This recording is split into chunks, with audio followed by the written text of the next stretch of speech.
বর্ধমান দুর্গাপুর লোকসভা কেন্দ্রে দাঁড়িয়েছিলেন, আশা ছিল জিতবে, কিন্তু তা হয়নি। তারপর একে একে সব পরিচয়কেই যেন হারিয়ে ফেলছেন তিনি। কম সময়ে রাজনীতিতে উত্থানের মতোই অল্প সময়ের মধ্যেই সবকিছু হারাচ্ছেন বিজেপি নেতা দিলীপ ঘোষ, এমনটা মনে করছেন রাজনৈতিক মহলের একাংশ।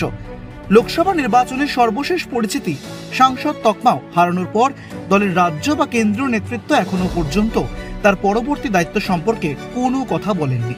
তাই দিলীপ জানিয়ে দিলেন তিনি রাজনীতি ছেড়ে দেওয়ার জন্য তৈরি। শুক্রবার এক সংবাদ মাধ্যমকে দেওয়া সাক্ষাৎকারে তিনি জানান, আমি এভাবে থাকতে পারবো না, আমার জন্য নির্দিষ্ট কাজ না থাকলে রাজনীতিকে টাটা বাই বাই বলে দেব। দলে এই পদহীন দিলীপের গুরুত্ব যে কমতে চলেছে তার ইঙ্গিত আগেই তিনি পেয়েছিলেন। লোকসভা নির্বাচনের পরে একটিবারের জন্য গিয়েছিলেন দলের নতুন রাজ্য দফতরে। কোর কমিটির বৈঠকের দিন সল্টলেক অফিসে শেষবার পা রাখার পরেই তিনি রাজ্যের সফরে বেরিয়ে পড়েন। দলের কোনো নির্দেশ না থাকলেও তিনি স্বাধীনভাবে বিভিন্ন জেলায় যান, বিজেপির পুরনো নেতা কর্মীদের সঙ্গে দেখাও করেন। কলকাতায় ফিরে আসার পরেও তার সঙ্গে রাজ্য দলের পক্ষে কেউ যোগাযোগ করেননি, এমনটাই জানিয়েছিলেন তিনি, আবার তার অনুগামীরাও।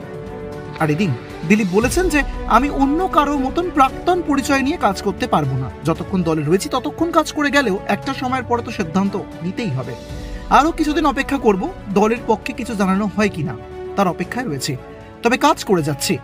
আজও আমার নির্বাচনী প্রচারে অংশ নেওয়ার কথা রয়েছে, তবে অপেক্ষার তো একটা সীমা থাকে। দিলীপ যে রাজনীতি ছেড়ে অন্য কাজে যেতে পারেন তা ঘনিষ্ঠ মহলে আগেই বলেছেন, তবে এবার তার মূল সংগঠন আরএসএস কেও সিদ্ধান্তের কথা জানিয়ে দিয়েছেন। খুব তাড়াতাড়ি কি সিদ্ধান্ত নেবেন দিলীপ ঘোষ? দিলীপ জানিয়েছেন, সবকিছু ঘোষণা করে করতে হয় না, ভালো কাজ হলে আপনা থেকেই সবাই বুঝতে পারে। তবে এখন দলের কেন্দ্রীয় নেতৃত্বের রদবদলের সম্ভাবনা রাজ্যের কিছু পরিবর্তন করতে পারে, সেটা দেখার পরেই সিদ্ধান্ত। দীর্ঘদিনের সংঘের প্রচারক থাকার পরেও সংগঠনের নির্দেশেই রাজনীতিতে আসেন দিলীপ। প্রথমে রাজ্য বিজেপি সাধারণ সম্পাদক এবং কয়েক মাসের মধ্যেই সভাপতি, তারপর বিধায়ক ও সাংসদও হয়েছেন। টানা 5.5 বছর সেই দায়িত্বও পালন করেছেন। তারপর একটা বড় হার, তার জন্যই কি এবার কার্যত মন খারাপ, নাকি দলের মধ্যেই তিনি সেই গুরুত্ব খুঁজে পাচ্ছেন না, নাকি তাকে গুরুত্ব দেওয়া হচ্ছে না? এই সমস্ত প্রশ্ন জর্জরিত করে তুলতে পারছে নাকি, সেটাও একটা প্রশ্ন। কি করবেন দিলীপ ঘোষ? তিনি কি রাজনীতি ছেড়ে এবার অন্য কোথাও নিজের পরিচিতি তৈরি করবেন, নাকি রাজনীতিতেই আবার স্বমহিমায় ফিরে আসবেন তিনি, তাকে ফিরিয়ে আনবে দল? তার উত্তর অবশ্য সময় দেবে।